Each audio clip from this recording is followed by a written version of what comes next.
Hello friends, welcome to my channel. This is Vinita and in this video we will talk about overthinking.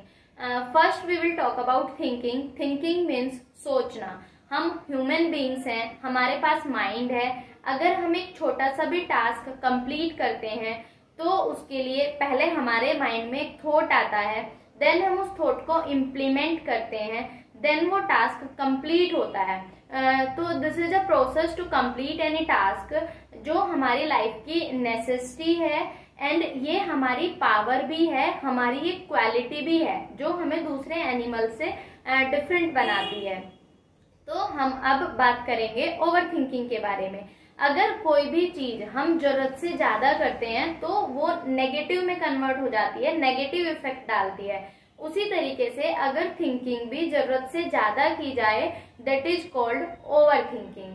अगर आप एक student हैं, आप किसी भी कॉम्पिटिटिव एग्जाम की प्रिपरेशन कर रहे हैं या फिर आप अपने बोर्ड्स एग्जाम की प्रिपरेशन कर रहे हैं, तो आप अपने एक टारगेट सेट करिए, आप अपना एक गोल बनाइए, देन उस पर वर्क कीजिए.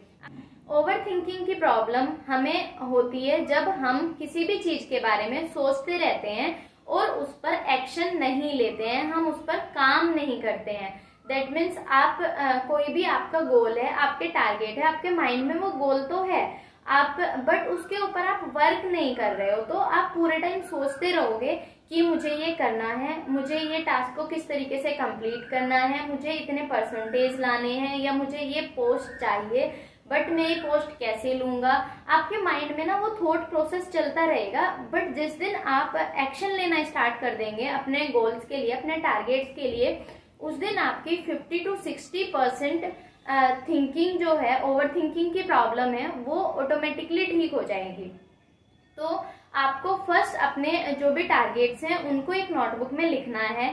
देन आपको प्रॉपर प्लानिंग करनी है कि आपको वो टारगेट्स कंप्लीट करने के लिए कितने एफर्ट्स उसमें डालने पड़ेंगे, आपको क्या इनपुट उसमें डालना पड़ेगा, आपको कितना टाइम अपने उस टास्क को कंप्लीट करने में देना पड़ेगा. इस तरीके से आप पूरी प्रॉपर एक प्लानिंग कीजिए, अपना एक टाइम टेबल आप बनाकर रखिए. और अगर आप उस पर्टिकुलर एग्जाम की प्रिपरेशन पहले कर चुके हैं, उस कॉम्पिटिटिव एग्जाम की प्रिपरेशन पहले से कर चुके हैं, आपने प्रीवियस ईयर में अगर कोई एग्जाम दिया है तो उसमें आपकी क्या मिस्टेक्स रही हैं उनको एनालाइज कीजिए, उनको भी नोटबुक में नोट डाउन करिए और उन मिस्टेक्स को आप किस तरीके से इम्प्रूव कर सकते हैं ये प्रॉपर प्लानिंग बनाइए. और एक टाइम टेबल अपना प्रिपेयर कीजिए कि किस तरीके से आप पढ़ाई करके कितने टाइम में आप अपने टारगेट्स को अचीव कर पाएंगे. इस तरीके से एक प्रॉपर प्लानिंग, आपको एक फ्रेमवर्क तैयार करना है, उसको नोटबुक में लिख लेना है. देन अब बारी आती है आपको उस प्लानिंग पर काम करने की, उस प्लानिंग को इम्प्लीमेंट करने की. अगर आप उस पर्टिकुलर टाइम टेबल के अकॉर्डिंग जो भी आपने बनाया है अपने गोल्स को अचीव करने के लिए 10 to 15 डेज वर्क करेंगे, तो आपकी 50 to 60% over thinking automatically he reduce हो जाएगी. क्योंकि अब आपको पता है कि आप 15 डेज अगर पढ़ाई कर चुके हैं, तो अगर आप इसी तरीके से आगे भी करेंगे और अपने प्लान्स को इसी तरीके से आगे भी एग्जीक्यूट करेंगे, तो आप अपने टारगेट्स को अचीव कर पाएंगे. आपका माइंड आपको खुद ये सिग्नल देगा. तो आपकी जो नेगेटिव थिंकिंग है ना, या जो ओवर थिंकिंग है, वो धीरे धीरे आपकी रिड्यूज होती जाएगी. आपको खुद को ये बताना है कि आप जो भी कर रहे हैं उसमें आपको अपना 100% देना है. और अगर आप 100% देंगे तो आपकी ओवर थिंकिंग की प्रॉब्लम अपने आप कम हो जाएगी. क्योंकि अगर आप 100% एफर्ट किसी भी चीज में देंगे तो आपको सक्सेस भी 100% ही मिलेगी. आपको सफल होने से कोई भी नहीं रोक पाएगा. इस तरीके से आप खुद में कॉन्फिडेंट फील करेंगे. नेक्स्ट, अगर आप फिर भी पढ़ाई के लिए बैठते हैं और आपका माइंड डाइवर्ट होता है, दैट मीन्स जैसे आप पढ़ रहे हैं, अभी आपके थॉट्स आ रहे हैं कि अगर मैं नहीं कर पाया तो क्या होगा, तो आपको खुद को ये बताना है कि मुझे ये थिंकिंग नहीं करनी है, इसके लिए मैं खुद को अपना अलग से टाइम दे दूंगा, बट ये जो टाइम है ये मुझे बस पढ़ना है. ठीक है, खुद को कॉन्सेंट्रेट करना है पढ़ाई में, और इसके लिए आपको थोड़ा सेल्फ कंट्रोल खुद को करना पड़ेगा. सेकंड, आप क्या कर सकते हैं, जैसे ही आपके माइंड में अदर थॉट्स आते हैं तो आप रिवर्स काउंटिंग स्टार्ट कर दीजिए 10 to 1.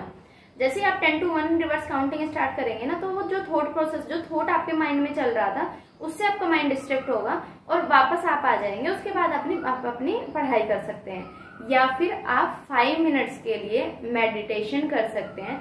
Meditation is best, but उसको आपको थोड़ी सी प्रैक्टिस करनी पड़ेगी। मीन्स आप अगर अभी पढ़ रहे हैं तो फर्स्ट डे आपका माइंड कंट्रोल नहीं होगा, सेकेंड, थर्ड, फोर्थ डे जैसे ही आप प्रैक्टिस करेंगे ना, वैसे ही आपका कंट्रोल आता चला जाएगा मेडिटेशन के ऊपर। मीन्स अगर आप पढ़ रहे हैं और आपके थॉट्स, आपको माइंड में कुछ और थॉट्स आ रहे हैं, तो आप खुद को आईज क्लोज करके इस तरीके से बैठ जाइए और अपनी ब्रीदिंग पर या फिर अपनी नोज पर, मीन्स एक पॉइंट पर आपको अपना कंसंट्रेशन करना है फॉर 5 मिनट्स।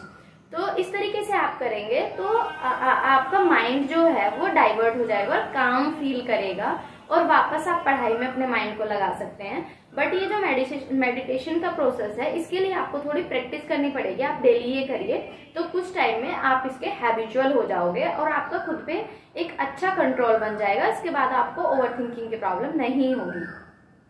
तो नेक्स्ट आते हैं, ये सब हमने ओवर थिंकिंग की बात कर ली। उसके बाद आते हैं कि कुछ लोगों को इस तरह की ओवर थिंकिंग की प्रॉब्लम नहीं आती है कि आप पढ़ रहे, जैसे मेरे साथ पर्सनली ये चीज थी, मैं पढ़ रही हूँ तो मैं पढ़ती थी, मतलब मुझे कोई भी थॉट्स नहीं आते थे, मैं किसी भी चीज में अपना 100% ही देती थी। बट मेरे साथ प्रॉब्लम थी, जैसे मैं नाइट में सोने के लिए जाती थी ना, तो उस टाइम पर मुझे थॉट्स आते थे और मुझे नींद नहीं आती थी। मतलब मेरे कुछ टारगेट्स है ना, तो मुझे वो टारगेट्स याद आते थे, या फिर मुझे कल क्या पढ़ना है, कल क्या करना है, उससे रिलेटेड चीजें वो माइंड में आती रहती थी। मुझे 1-1 घंटा नींद नहीं आती थी।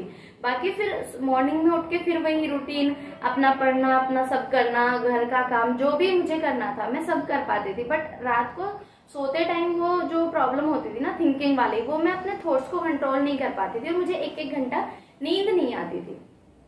तो ये प्रॉब्लम मेरे साथ थी, इसलिए मैं अपने पर्सनल एक्सपीरियंस से ये चीज आपको बता रही हूँ कि अगर आपको भी ऐसा होता है तो आप सिर्फ एक चीज आपको करनी है। जैसे ही आपको वो थॉट्स आ रहे हैं ना, तो आपको आईज क्लोज करके ऐसे ही लेट जाना है जैसे आप लेटते हैं, करवट लेके या सीधा, जैसे भी आप लेटते हैं, और अपने थॉट्स को, अपने जो माइंड है ना, उसको अपनी नोज पे कॉन्सेंट्रेट कराइए।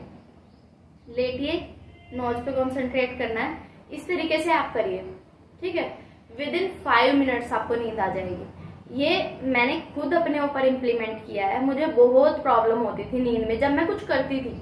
मीन्स नॉर्मली मुझे नींद आ जाती थी, बट जब मेरा कुछ टारगेट होता था ना कि मुझे ये अचीव करना है कल या परसों, कल सपोज करो एग्जाम है, तो मुझे नींद नहीं आती थी, या 10 दिन बाद एग्जाम है और उसकी मैंने प्रॉपर प्लानिंग की हुई है और कल का जो मेरा टारगेट है वो थोड़ा ज्यादा है, तो मुझे नींद नहीं आती थी। इस तरीके से नेक्स्ट डे की मुझे वो टेंशन होती थी और माइंड में कुछ थॉट्स घूमते रहते थे।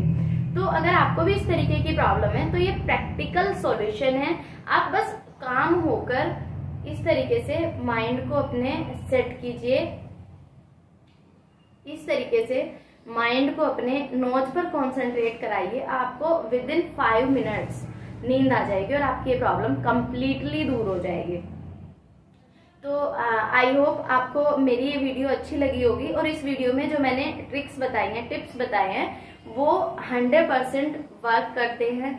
अगर आपको रियली में ओवरथिंकिंग की प्रॉब्लम है और आप इन टिप्स को, इन टेक्निक्स को फॉलो करते हैं, तो यकीन मानिए आपकी ओवरथिंकिंग की प्रॉब्लम काफी हद तक दूर हो जाएगी। बट प्लीज ऐसा मत करिएगा कि आप वीडियो देख रहे हैं, आपने सुन लिया और आप भूल गए, उसके बाद आप इसको इम्प्लीमेंट नहीं कर रहे हैं। हम बहुत सी चीजें ऐसे करते हैं कि जो देख ली, हमने सुन ली, बट उसको इम्प्लीमेंट नहीं करते हैं। जब तक आप इम्प्लीमेंट नहीं करेंगे ना, तब तक आपको रिजल्ट नहीं मिलेगा और आपने इस वीडियो को देखने में भी जो टाइम लगाया होगा ना, वो भी आपका वेस्ट हो जाएगा। इस तरीके से आप जो भी अगर देखते हैं या जो भी अपने लिए कुछ गुड हैबिट्स के लिए सर्च करते हैं ना, तो उसको इम्प्लीमेंट जरूर करिए खुद पर। इम्प्लीमेंट करके एटलीस्ट उसका रिजल्ट तो देखिए। अगर आपको रिजल्ट मिलेगा तभी आपको उस वीडियो को देखने में जो टाइम वेस्ट किया है वो टाइम आपका यूटिलाइज होगा, देन वेस्ट नहीं होगा। अगर आपको मेरी ये वीडियो अच्छी लगी है तो प्लीज मेरे चैनल को सब्सक्राइब करना मत भूलना। Thank you for watching. Bye.